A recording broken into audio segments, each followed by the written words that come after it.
Hey guys, what I have here in front of me today is a few different hooks that I like to use.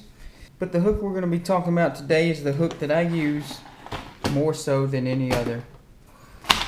That's the King Cale.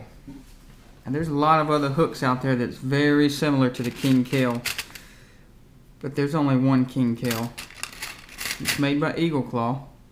You can see right here I have them assorted from 10s, 9s, 8s, 7s, 6s, and all the way down to 5s.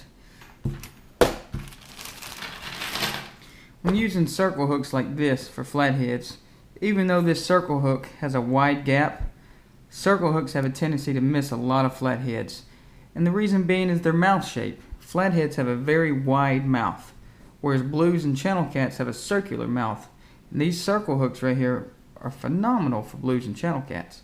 But the point of this hook is the King Cale can reach way back inside the mouth and grab that cheekbone and that cheek muscle that's so hard for a circle hook to reach.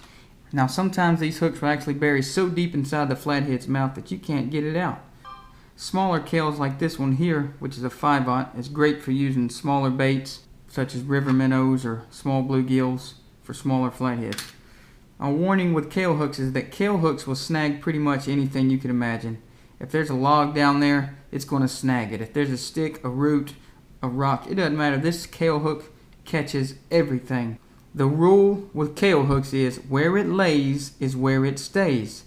So wherever you throw your weight out, wherever your bait lands and it hits the bottom, you do not move it. Don't pick your rod tip up. Don't bounce the bottom with it. You're not bouncing the soft plastic bait. Leave it there. Something else worth mentioning about these cale hooks is they're very affordable. You can get these cale hooks for the 10/0. It's about $20 for a box of 50 compared to some of the other hooks. Now the smaller cales down to like a 5/0, you can get these guys for 50 of them for less than $15, which is a great deal for hooks, especially if you lose a lot of tackle, because you will if you flathead fish, like I do.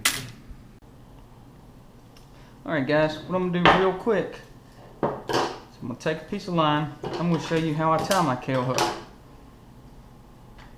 Take this hook right here. We're going to go through the front of the eye, just like that. We're going to go 1, 2, 3, 4, 5, 6. We're going to come around through the back of the eye. Now this snail creates a tight snail which pulls against itself. The tighter the fish pulls, the tighter the hook snails. Now I also have another way I snail these hooks. Hold your line to the back of the line, bring it around to the back of the line. 1, 2, 3, 4, 5. Grab it, pull that little tab, just like that. Bring your line to the back. And now you have a snailed cale. That's a bad hook. That is one of the best flathead hooks on the market.